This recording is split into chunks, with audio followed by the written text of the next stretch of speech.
partir para a parte da educação inclusiva em si. Falamos tanta coisa durante essa disciplina, mas até então a gente ainda não chegou a conversar sobre os conceitos básicos sobre a educação inclusiva. A educação inclusiva, o objetivo dela é eliminar a exclusão social. Então, quando a gente pensa em educação inclusiva, a gente geralmente associa a educação inclusiva somente com as pessoas que têm deficiência. Tanto quanto que a disciplina de vocês ela tem um nome, educação especial. E pronto, acabou-se. E é um nome muito errado, diga-se de passagem. Então, é um nome muito mal escolhido para uma disciplina. Hoje, o que a gente deve frisar não é a educação especial, mas sim a educação inclusiva. Porque a educação inclusiva, ela abarca, ela contempla todos. Ela contempla ela contempla as mulheres, ela contempla as pessoas com deficiência, ela contempla as pessoas pobres, as pessoas negras, ela contempla todo esse público. E aí, eu coloquei aqui 3 figurinhas para vocês verem a exclusão social relacionada à pobreza, relacionada ao negro. Agora eu coloquei essa imagem aqui e eu queria que vocês pudessem me dizer por que eu coloquei essa imagem aqui. Aqui o tipo de exclusão social que nós estamos analisando é a pobreza. Aqui o tipo de exclusão que a gente está analisando é a cor, a miscigenação. E aqui o tipo de exclusão social que nós estamos observando é o gênero, é o fato de ser mulher. A mulher ela é objeto de exclusão social. Pode não ser tão evidente hoje, pode ser uma coisa mais camuflada, mas ela é muito forte. E antes, era na cara. Mulher não tinha direito a voto, mulher não podia trabalhar, mulher tinha que ser submissa ao homem em todos os sentidos, mulher não podia fazer nada. Mulher era uma propriedade do homem. E a sociedade machista que a gente conhece hoje, ela é uma consequência histórica de exclusão social por gênero. A gente vai trabalhar isso um pouquinho mais na frente. Então, olha lá. O maior desafio do sistema escolar em todo o mundo é promover a inclusão. E a inclusão é justamente botar todo mundo no mesmo balaio. É justamente botar todo mundo para aprender junto. Um método de educação que possa contemplar a todos. Parece ser utopia. Parece ser uma coisa meio difícil de se realizar. Mas, na verdade, é porque a gente se vê preso a métodos precários e antiquados de educação. Quando a gente se vê preso a métodos antiquados e precários, métodos que nos confortam, que é mais fácil de ensinar, a gente de fato pensa que é difícil, pensa que é impossível de ensinar essas pessoas. Mas, na verdade, a gente pode sim promover uma educação inclusiva para todos. Então, olha, milhões de crianças nunca viram o interior de uma sala de aula. Outros são colocados em várias formas de condições especiais, longe de experiências educacionais comuns, alguns simplesmente desistem porque as aulas lhe parecem irrelevantes para as suas vidas. Já pensou uma pessoa aí para aprender e aquilo não servir, ele achar que aquilo não tem importância nenhuma para a vida dele e ele acabar desistindo? Isso acontece muito. E aí surge o principal documento que rege a educação inclusiva em todo o mundo. É através desse documento, dessa declaração, que nós trabalhamos a educação inclusiva da forma como a gente trabalha. E por incrível que pareça, gente, o Brasil é referência mundial em educação inclusiva. Nós somos a nação que mais inclui. Imagina as que menos inclui. Mas nós somos referência. Então, as leis que regem, que defendem a educação inclusiva, as pessoas com deficiência, são leis muito interessantes, muito, muito bacanas mesmo. E que se elas funcionassem na sua totalidade, seria ideal. Mas muitas vezes não acontece, não funciona. Então, essa declaração de Salamanca, então, ela que é a bambambam da coisa. Ela foi resultado de diversas discussões no mundo inteiro.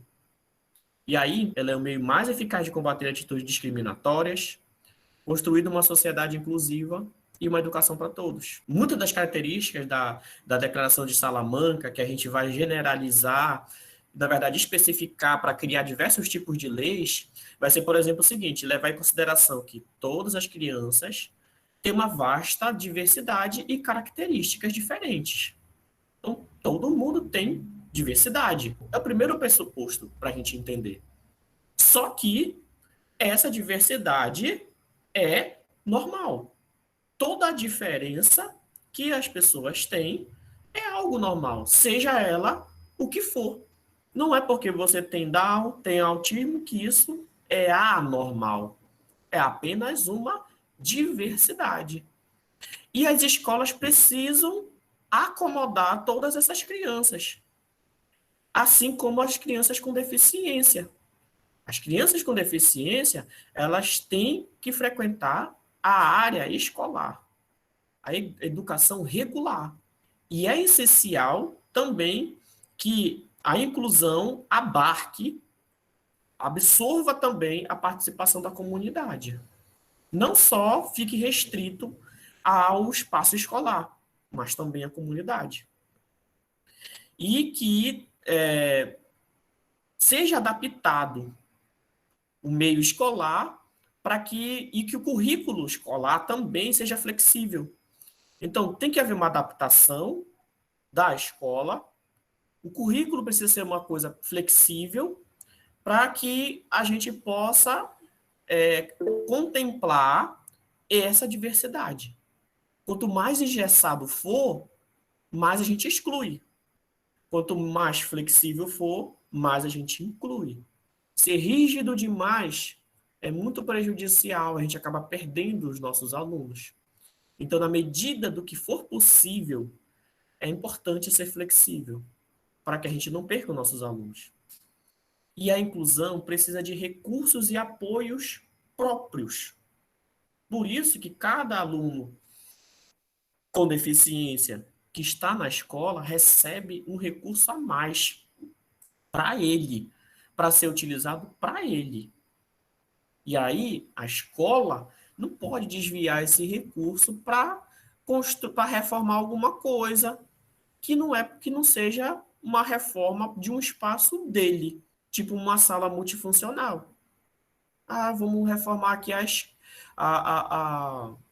o elevador. Beleza, acho bem válido, porque o elevador ele vai levar os alunos com deficiência física para o segundo andar e tudo mais. Então, ele vai promover a acessibilidade. Mas, vamos comprar material escolar para todos os alunos. Aí já está desviando para outro fim que não é o fim da inclusão. E aí vamos entender o que é a inclusão baseado nessas animações que eu criei aqui para vocês. A inclusão é você justamente botar todas as pessoas que são diferentes no mesmo meio. Aqui nós temos os ditos maiorais. Então, observe aqui.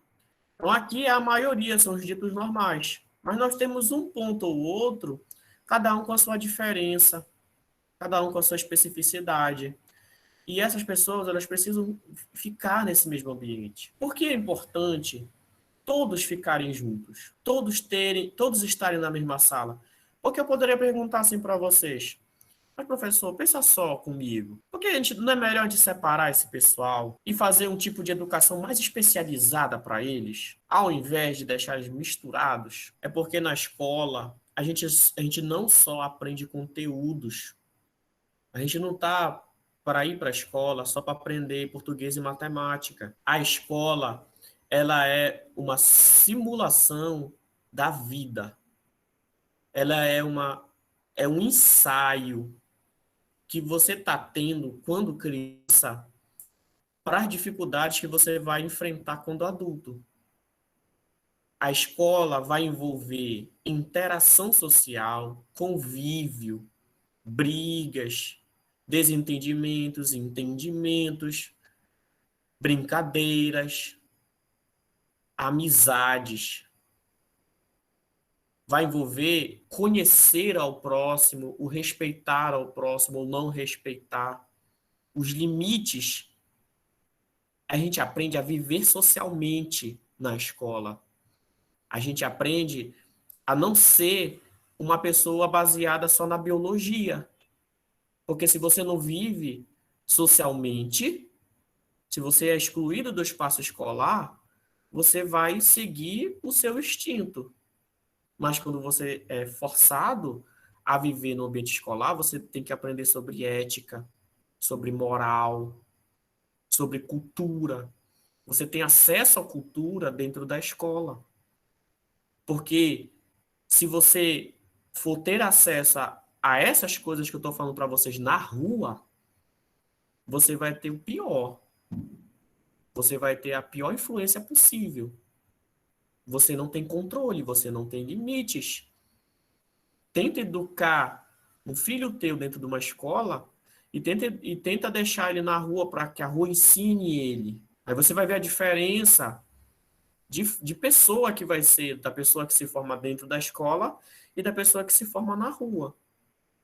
Porque a rua ensina a beber, a se prostituir, a se drogar, a matar, a todo tipo de coisa. E a escola, ela vai ensinar o que é certo e o que é errado. E a conviver. Quando você tira essas pessoas com necessidades especiais, com deficiência, dessa interação, você põe eles num espaço isolado para aprender de forma isolada, você está extinguindo a independência, a autonomia e a interação social dessas pessoas. Você não está educando elas, você só está ensinando o conhecimento. E ensinar conhecimento, isso pode ser feito dentro de casa, com um professor particular. Mas o melhor da aprendizagem, você está abdicando de dar para essas pessoas. E aí você pode formar um gênio, mas esse gênio não vai conseguir trabalhar, porque ele não vai conseguir conviver com as outras pessoas. Imagina uma pessoa com TDAH que tem dificuldade de lidar com os outros. Imagina, ele pode ser super inteligente, mas ele consegue um emprego, depois de alguns dias ele sai do emprego, porque ninguém consegue conviver com o cara ou com ela.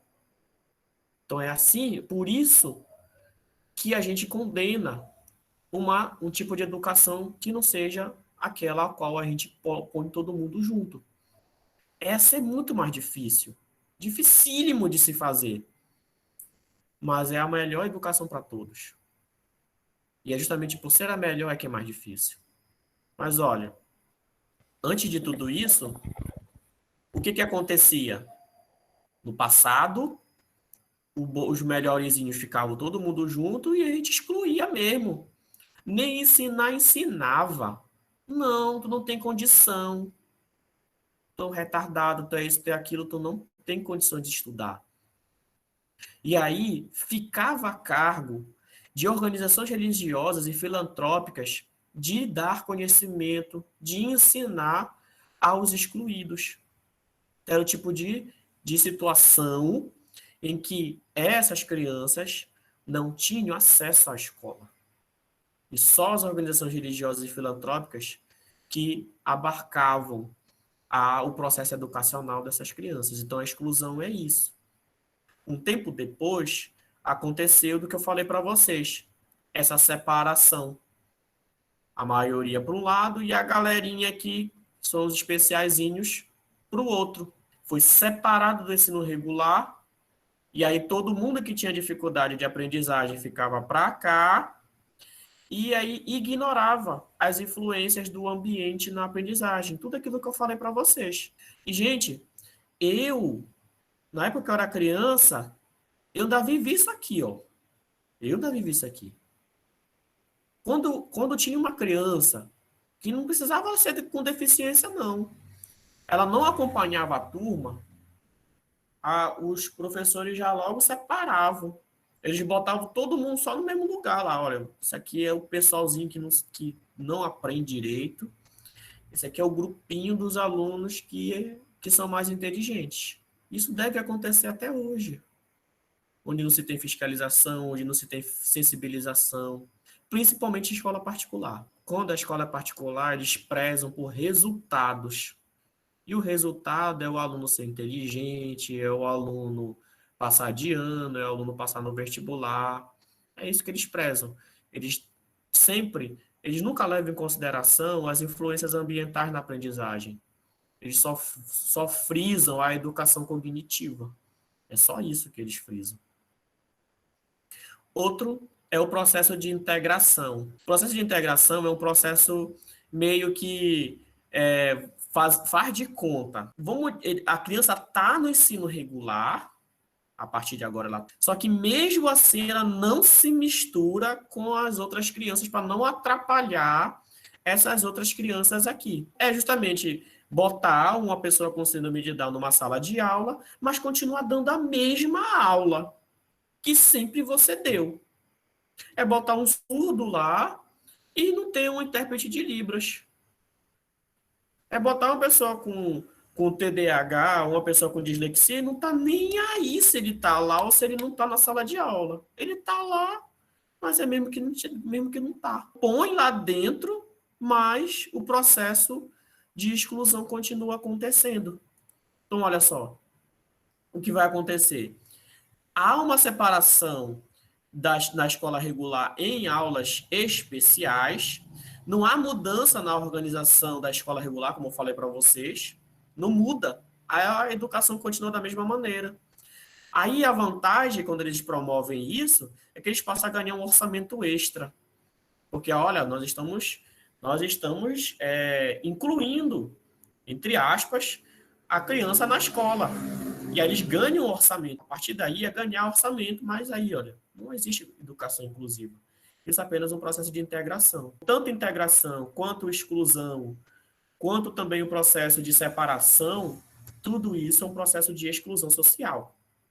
E a inclusão é o único processo que promove a educação integral do ser humano. Agora, bora ver dois modelos de educação. Gente, vocês vão se identificar muito com esse primeiro modelo aqui. Esse primeiro modelo é o modelo chega dói no peito. E quando eu começar a falar, vocês vão sentir na pele que vocês são preconceituosos. Infelizmente é assim. Mas é importante vocês saberem que vocês são preconceituosos porque a sociedade é preconceituosa. Então nós temos o primeiro modelo, que é o modelo individual, médico e de caridade. E aí a gente pensa que o problema está na pessoa. Então aqui, este modelo vai dizer que não, olha, se você não aprende, é porque o problema está em ti. A responsabilidade está em você. E aí olha as características. Primeira, não aprende, não pode aprender. Ah, eu estou com dificuldade de aprender. Olha, não tem o que eu posso fazer. O que eu vou fazer se você não consegue aprender? A culpa é minha? A culpa é minha se você não consegue aprender? Eu não posso fazer nada, eu não posso pegar o conhecimento e botar dentro da tua cabeça. Outra, fala a língua errada. Tem dificuldade na fala, é de um outro estado, sei lá, só sei que fala a língua errada de alguma maneira. Tem um problema de dislexia, desortografia ou disgrafia, e isso é um problema da pessoa que fala errado. A pessoa necessita de algum equipamento, então ela é que se vire para conseguir esse equipamento. Porque o problema está em você que precisa desse equipamento.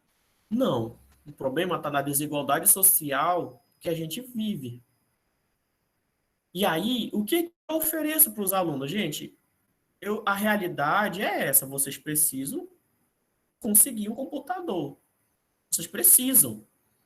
Se vocês vão emprestar de alguém, se vocês vão revezar com alguém que tenha computador, se vocês vão comprar um computador bem simples, parcelando em milhões de vezes, mas vocês precisam ter um computador. Mas se mesmo assim vocês não conseguirem, o IFPA está cheio de computador lá. E o IFPA, se você solicitar, ele permite que você entre no laboratório, entre na sala de atendimento ao aluno e faça os seus trabalhos. Ele permite que você faça isso.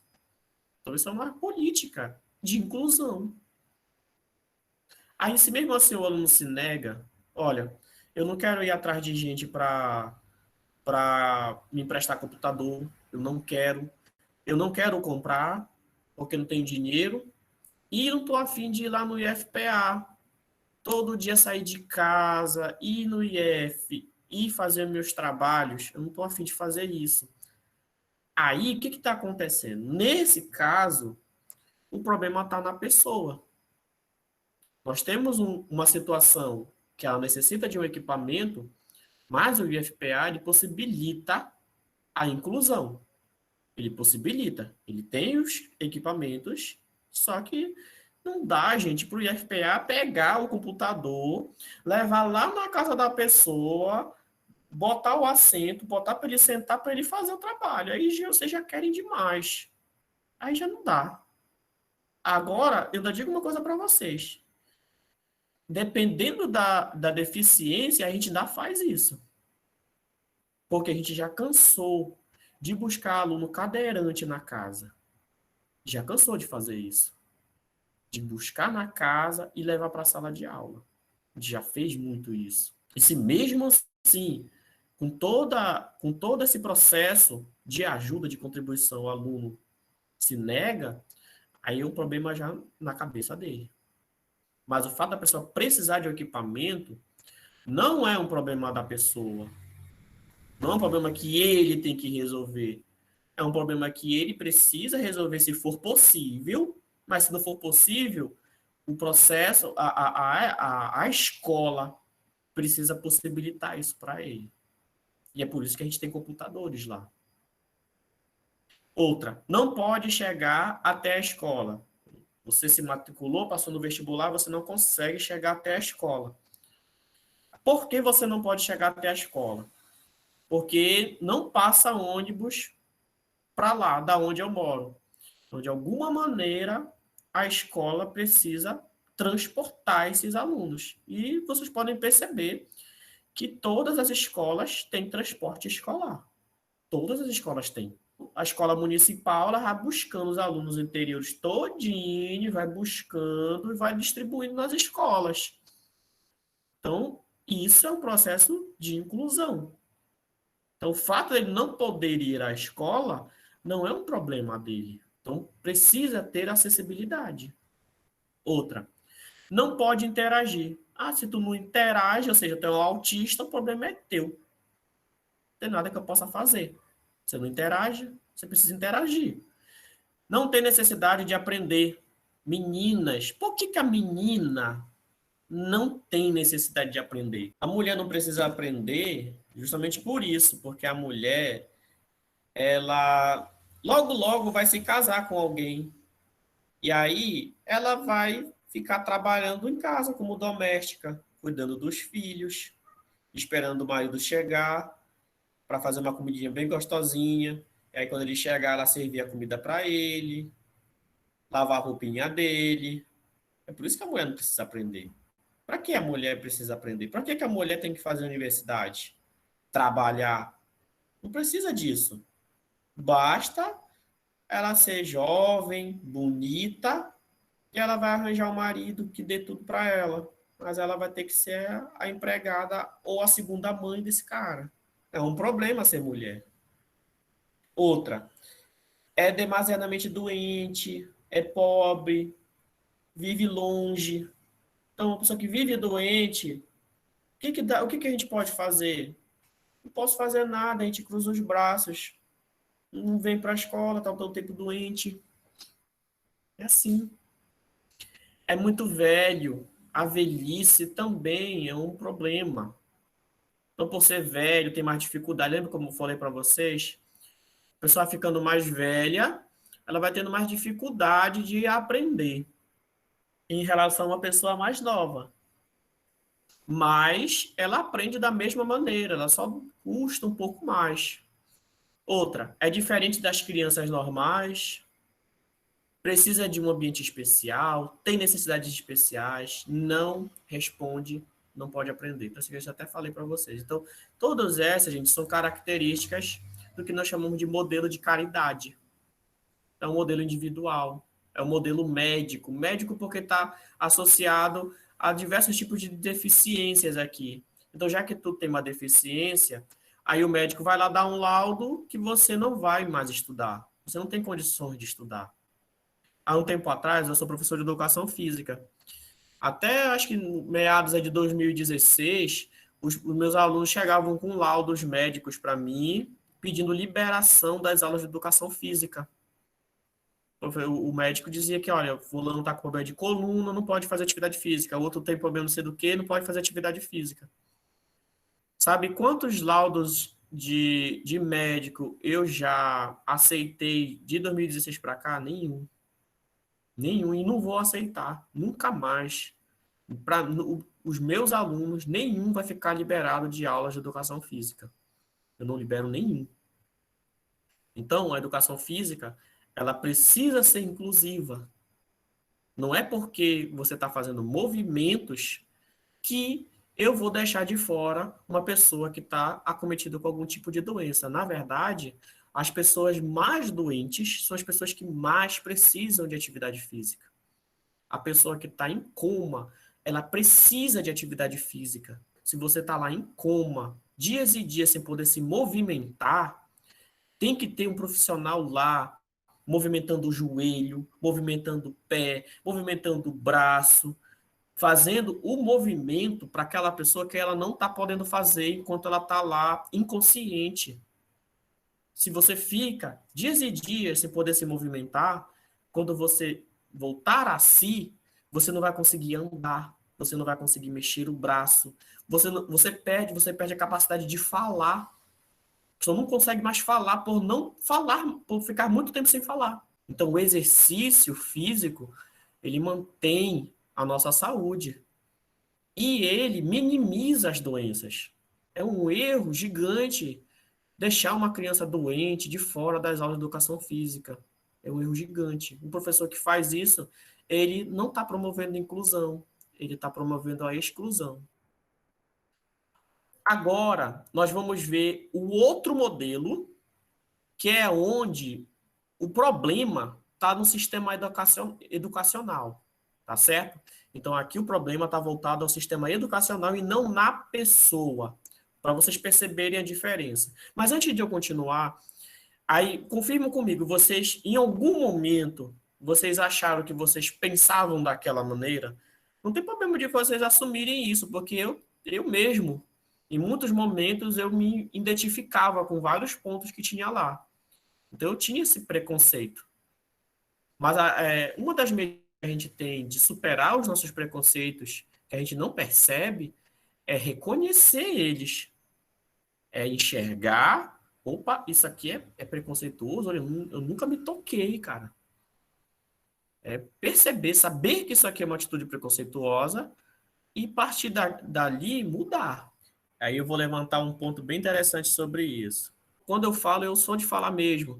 Quando eu descobri o autismo da minha filha, eu tinha todo um conhecimento de educação especial, defendia a educação especial, mas quando eu descobri, eu não aceitei, devido a todo um preconceito que estava guardado dentro de mim e que só foi aparecer quando eu tive uma filha com deficiência.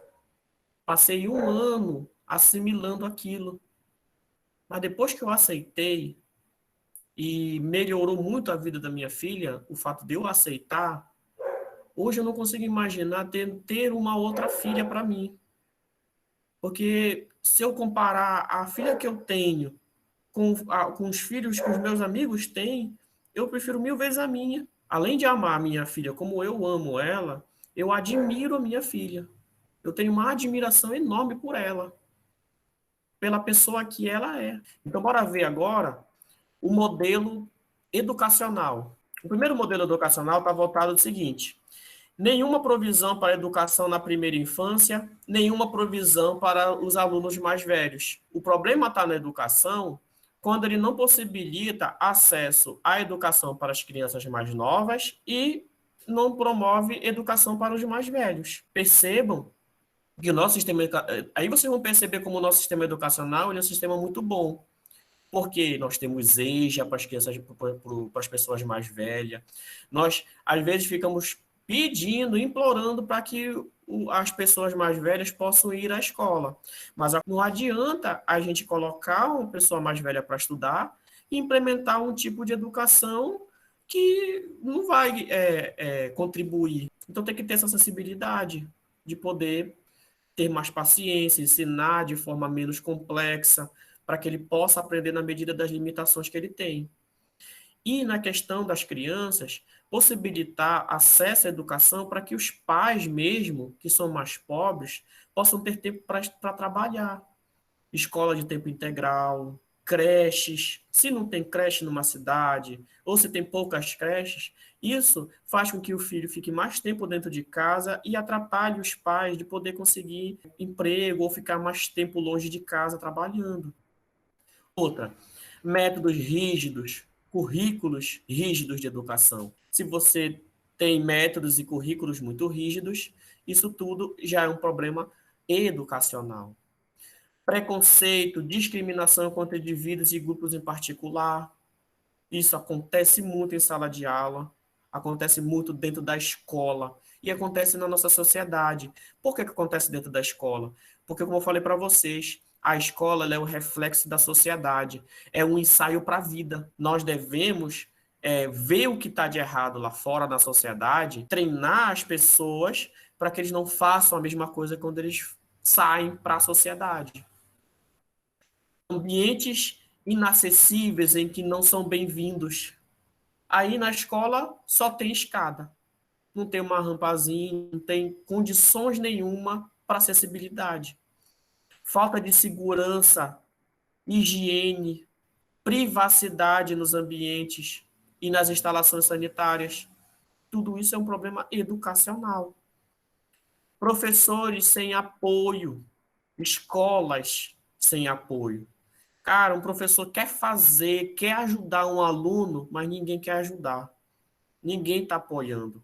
O professor está preocupado com determinada situação, mas o pai diz para o professor não se meter, que não é filho dele. Então, todas essas coisas estão voltadas a isso.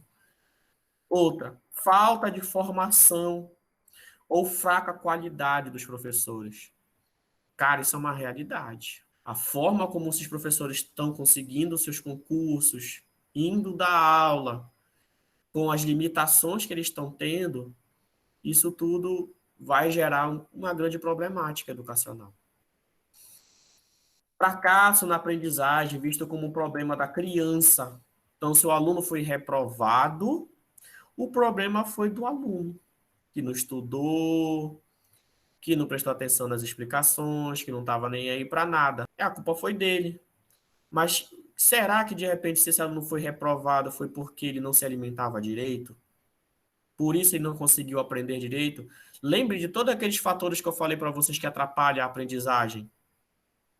Será que ele precisou trabalhar para poder alimentar o filho dele, pequeno? Será que o filho dele vive doente e ele passa noites e noites sem dormir cuidando do filho dele, na hora de estudar não consegue? Existem muitos fatores que podem estar associados ao fracasso na aprendizagem, que não é só a assimilação de um conteúdo escolar e que precisa ser entendido. Eu preciso entender os fatores que eu não consigo enxergar. Tem muita coisa que eu não consigo ver e por eu não conseguir enxergar isso, eu generalizo. Então eu vou tentar ser o mais flexível possível, o mais flexível que der para ser.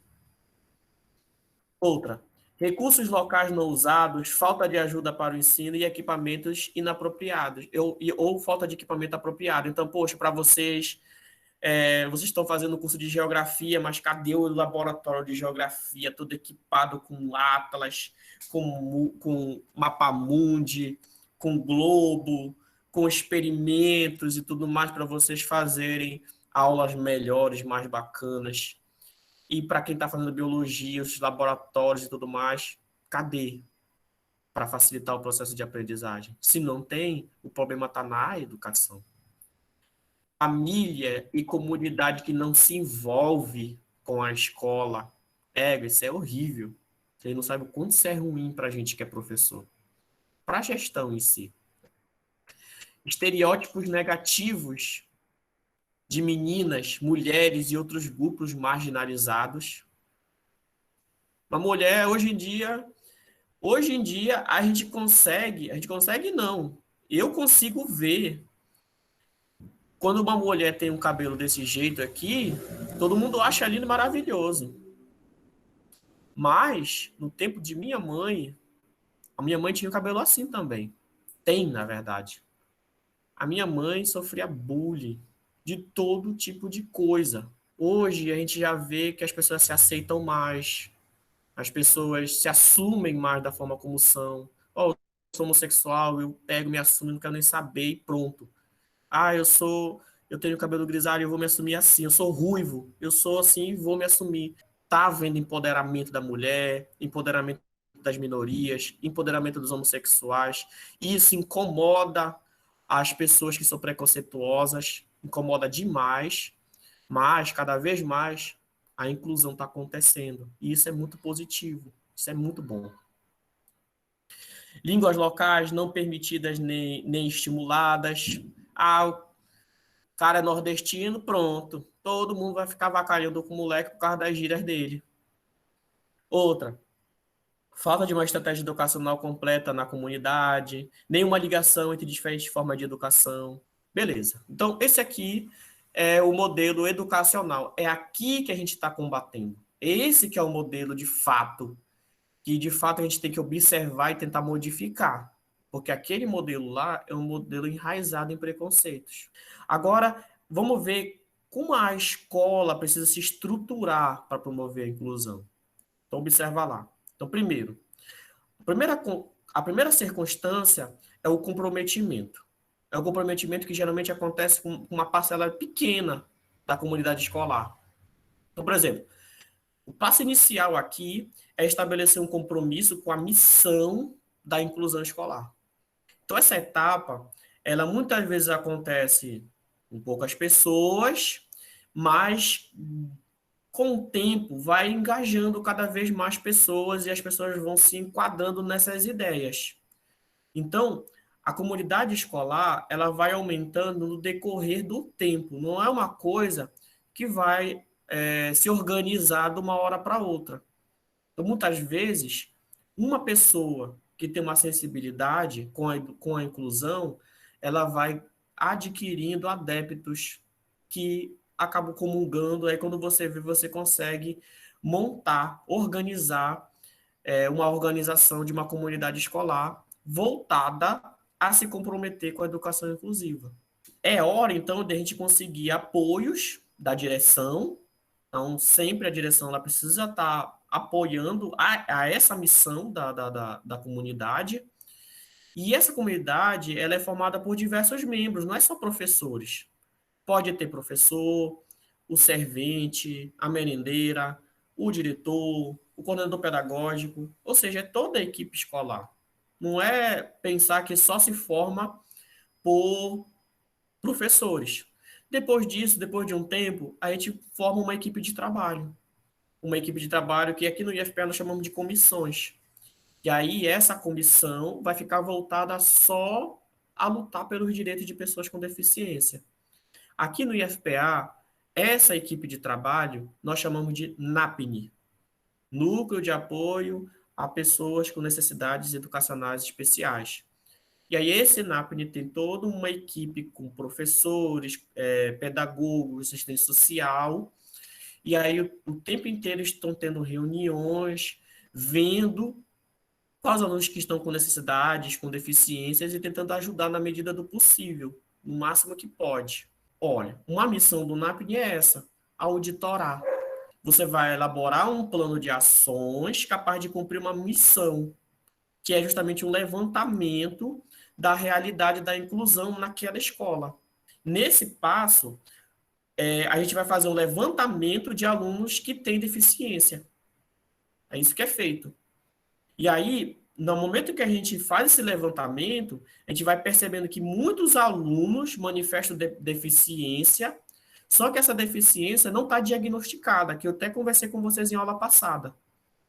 E pelo fato de não apresentar diagnóstico, é interessante que a gente sensibilize os pais a buscar esse diagnóstico.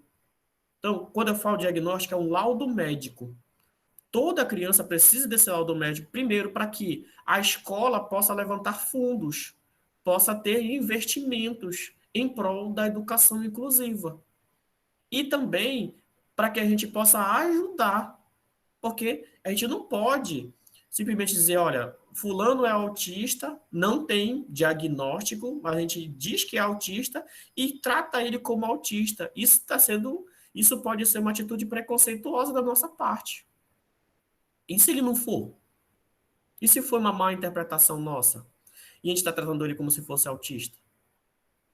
Então é algo muito complicado. Então, enquanto não tem um diagnóstico, nós não temos o que fazer.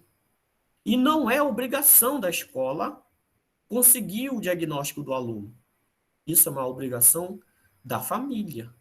Então a gente orienta, a gente aconselha, a gente às vezes até insiste, mas se o pai não quer porque tem vergonha, porque isso, porque aquilo, se não, aí infelizmente essa criança vai ficar abdicada de políticas públicas em prol dela. Tá certo? Então isso é muito importante esse momento.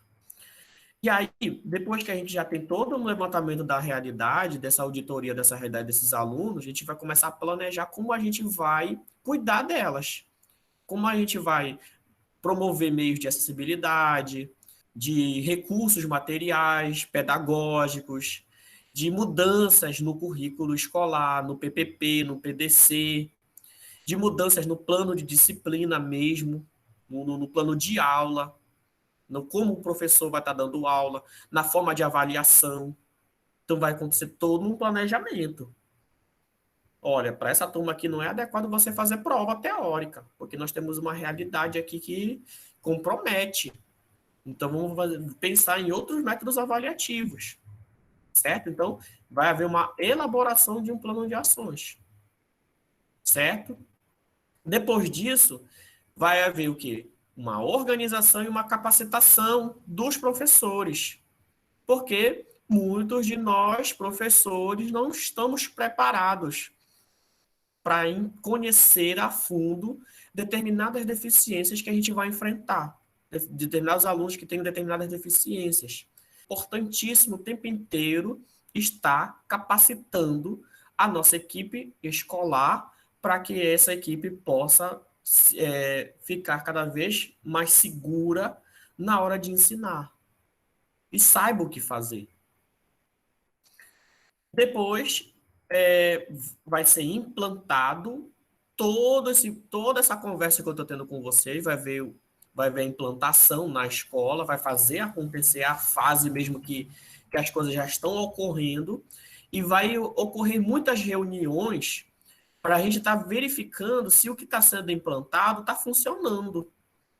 Porque se não estiver funcionando, no decorrer, vamos gerando certas modificações. Bora alterar uma coisa aqui, uma coisa ali. Então, as reuniões elas vão se tornar cada vez mais intensas, justamente para ver se o que está sendo feito está funcionando. E aí, no final, a gente vai fazer um diagnóstico de tudo, que é justamente o quê? Vamos ver tudo que a gente fez e perceber o que deu de certo, o que foi que deu de errado, fazer um checklist de tudo isso.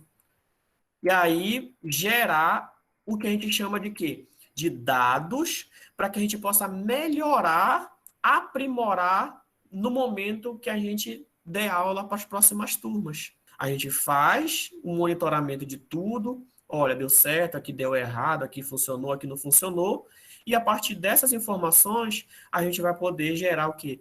Novo tipo de planejamento que seja melhor do que o planejamento anterior. E assim é que acontece a educação inclusiva dentro do ambiente escolar. Se uma escola não se preocupa com todos esses fatores aqui, ela não vai conseguir fazer inclusão. É por isso que é uma coisa que não depende só do professor saber, gente. Não é só você só conhecer a deficiência. Envolve muita coisa. Muitos fatores, tá bom? Então, essa é a fase de amadurecimento do processo. E é a fase também de ajustar, modificar e adaptar. Esse que é o momento. Outras recomendações que agora eu vou falar para vocês. Quais são os limites para realizarmos uma educação inclusiva? Os programas de inclusão para os alunos com deficiência, eles precisam considerar a intensidade, a gravidade das limitações e as condições neuropsiquiátricas antes de promover o processo de inclusão das crianças numa escola regular. Porque a presença de transtornos comportamentais de formas graves e crises, por exemplo, epiléticas refratárias. Uma crise epilética refratária, gente, é aquela crise muito persistente. É aquela crise que precisa ser levada aquela pessoa para o médico. Porque dependendo da crise, a pessoa ela fica muito cansada, ela termina aquela crise dela, ela fica molenga, ela fica sonolenta, ela não consegue estudar. Tem crise epilética que dura 30 segundos, aí ela fica naquele bate-bate, passou 30 segundos, um minuto, pronto, ela volta. Normal, parece que não aconteceu nada, não se lembra de nada. Mas tem crises que a pessoa fica com fadiga, indisposta, e crises muito frequentes. E aí, essas situações, ela necessita de cuidados. E as pessoas, esse tipo de público, são pessoas muito mais dependentes. Então, pessoas que, que têm uma deficiência física muito grave, que não consegue pegar, que não consegue. Não é um cadeirante qualquer. Todas essas coisas precisam ser analisadas para ver se de repente é viável a inclusão desse público numa escola regular. Então, é uma análise complicada, mas precisa se levar em consideração. Porque se for manifestações muito graves, como eu falei para vocês, tem graus de autismo tão intensos que não tem como colocar esse aluno numa escola regular. Não tem como. Então, as coisas precisam ser pensadas, mas também existem limites também. Então, não adianta. Uma pessoa que está com uma um processo de neurodegeneração, que está naquela fase bem grave, bem mais prolongada, a pessoa praticamente ela não consegue se mexer direito. Tem um exemplo muito interessante, que é o exemplo do Stephen Hawking. O Stephen Hawking ele tinha uma doença neurodegenerativa. E se vocês não conhecem a história dele, pesquisem na internet, sabe? Ele nunca deixou de aprender, mesmo ele não podendo mexer nada do corpo dele, só conseguia mexer só os dedos ele conseguia mexer, mas ele sempre aprendia. E ele se tornou um dos maiores cientistas do mundo, tendo essa deficiência dele. E publicou diversos artigos. E toda vez que ele ia perdendo, aí iam adaptando cadeira de rodas para ele, iam adaptando um meio para ele poder falar. Tinha um meio que ele falava, uma maquinazinha, agora não consigo recordar para falar para vocês. E depois que ele não pôde mais falar, ele apertava com o dedo e o dedo dele ele conseguia se comunicar. Mas só que a diferença na nossa realidade, onde é que está o dinheiro para dar todos esses recursos para que aquela pessoa possa continuar aprendendo? Não tem. Então, por isso que tem que ser avaliado, situação por situação. O Steve Hawkins, ele era milionário, certo?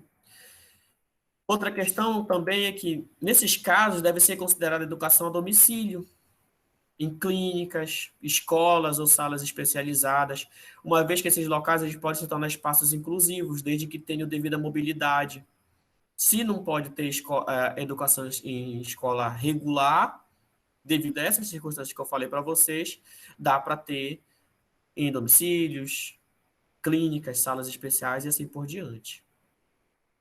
Outra circunstância: os alunos com deficiências devem ter oportunidade de participar de forma significativa e integral nas atividades escolares regulares. O sucesso de qualquer programa inclusivo e do próprio binômio ensino-aprendizagem ele vai depender fundamentalmente da capacitação dos profissionais e da comunidade escolar. Cabe a toda instituição pública seja e também privada, porque nunca podemos separar público de privado, que se responsabilizem em promover recursos para capacitar esses profissionais. O atuar pedagogicamente ele vai implicar em saber atender a diversidade. Isso compreende todo o processo que vai mediar o aluno do conhecimento. Então, se a pessoa não tiver capacitação, se o profissional não tiver capacitação, não tem como haver inclusão. Outra situação também é que a inclusão dos alunos com deficiência ela não vai se restringir só aos esforços da escola, mas também vai haver também a construção de redes e colaborações com a família, com a sociedade, que vai combater a intolerância e as barreiras individuais. Outro fator também está associado a isso é a questão da sociedade. Outro, a escola, os pais e os professores devem participar ativamente nas transições do aluno com deficiência, desde lá da educação infantil até chegar ao ensino médio. E todos devem estar preocupados com o processo de autonomia dos alunos. O objetivo da educação é buscar a autonomia do ser humano. E ser autônomo é justamente lidar bem com a vida diária, lidar bem com a sociedade e lidar bem com o meio profissional. Então, esse é o nosso objetivo. A escola tem essa meta, promover a autonomia dos seus alunos, e principalmente os alunos com deficiência. Outra também é que os programas de inclusão, eles precisam ter um planejamento e uma intervenção também de suportes de profissionais de saúde. Além de tudo isso que eu falei, tem que ter profissionais de saúde engajados nisso. Então, a escola deve ter acesso à equipe que possa atender alunos com necessidades especiais, como, por exemplo, psicólogo, psicopedagogo, fonoaudiólogo, fisioterapeuta, deixa eu ver mais, terapeuta ocupacional, médico, se for possível. No IFPA do Campus Belém tem médico, mas aqui não tem. Todos esses profissionais, eles devem dar suporte à escola. Então, eles contribuem muito para responder muitas coisas que a gente não consegue responder. Outra situação também é que incluir os alunos na classe regular envolve mudanças pedagógicas e na estrutura do currículo, como eu já falei isso para vocês. Além disso, tem que haver uma adequação, uma flexibilização do currículo escolar. Isso tudo é fundamental para a inclusão. Esse processo ele precisa ser conduzido de acordo com as limitações e as dificuldades e também com as habilidades.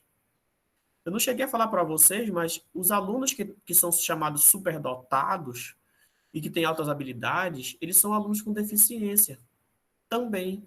Ou seja, um aluno que aprende mais rápido que todo mundo e que tem mais facilidade de aprender, ele também é um aluno com deficiência. Porque ele está num método de educação que não consegue acompanhar. É um método muito mais fácil para ele. E aí ele vai estar envolvido em vários problemas sociais. Outra, para maximizar as oportunidades de aprendizagem e de inclusão, o aluno ele deve, quando necessário, for ter assistência individual. Então, tem as aulas na sala regular, mas no contraturno, a gente vai utilizar, por exemplo, as salas de atendimento multidisciplinar. Como eu falei para você, aquela sala de recursos. Essa sala ela veio que complementar, intensificar o processo de ensino-aprendizagem desses alunos. Então, isso é muito útil. Então, se for necessário, se for possível, além das aulas regulares, os alunos também passarem por essa sala de recursos multifuncionais, terem mais um reforço escolar. Outra situação também é que todas as escolas que têm aluno com deficiência, elas precisam ter um menor número de alunos em sala de aula para facilitar a acomodação e a inclusão desses alunos. Então, não adianta pegar uma sala de 40 alunos e colocar 2 alunos com deficiência. Tem que diminuir. Quanto mais alunos com deficiência tiver numa sala de aula, menor é a quantidade de alunos que precisa ter nessa sala de aula. Outra, A outra situação também é facilitar a adaptação do aluno ao ambiente escolar. É difícil, mas a gente tem que tentar permitir essa integração, e isso tem que acontecer de forma gradual, devagar. Foi igual que aconteceu com a minha filha que eu falei para vocês. Ela não queria ir para a escola, para ela entrar foi difícil. Quando a gente conseguiu fazer ela entrar, ela não quis entrar na sala, ela ficou no corredor. Então a professora pegou, colocou todas as crianças lá fora para estudar com ela lá no corredor.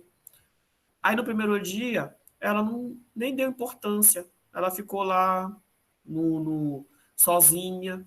Mas só o fato da professora ter colocado as crianças no corredor para ficar perto dela já fez com que ela, no segundo dia, ultrapassasse a porta. Ela já conseguiu ultrapassar a porta da sala de aula, e aí ela foi entrando em sala de aula, e hoje em dia ela vai estudar, estuda como qualquer criança. Mas isso envolveu paciência, isso envolveu todo um processo que foi devagarinho foi acontecendo. E que a professora teve essa sensibilidade de fazer isso e de integrar ela à escola da maneira mais simples possível, respeitando, sem forçar a barra, sempre no diálogo. Chegou um momento em que a minha filha, ela ouvia mais a professora dela do que a gente. A criança, seja ela com deficiência ou não, quando ela passa a admirar o professor, ela passa a fazer tudo que o professor quer. Ela te admira um tanto, gosto tanto de ti. Tu pede para ela fazer uma coisa, ela faz na hora para ti. A criança gosta de te agradar.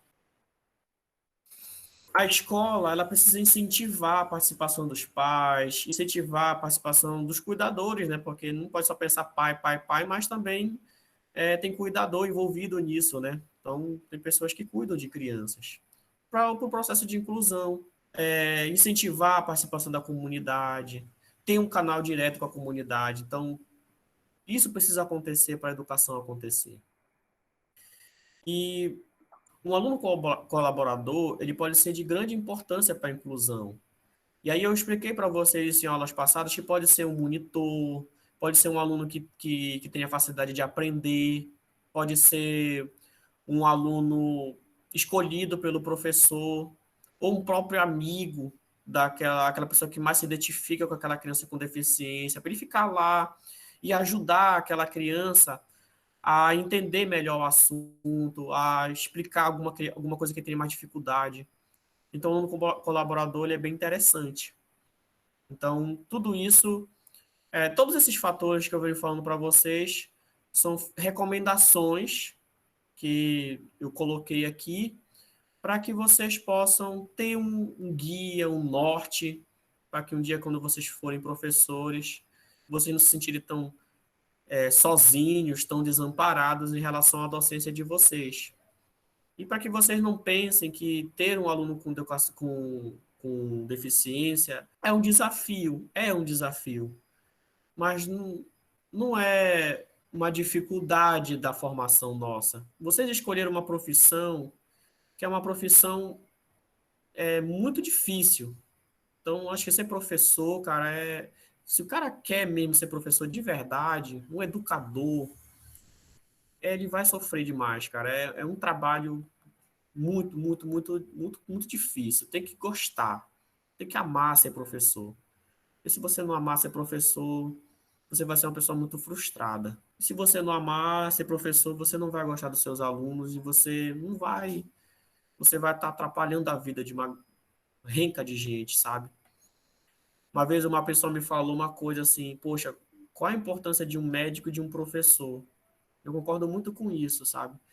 O médico, ele se vira muito para salvar uma vida, mas o professor, ele salva 40 vidas em uma hora só.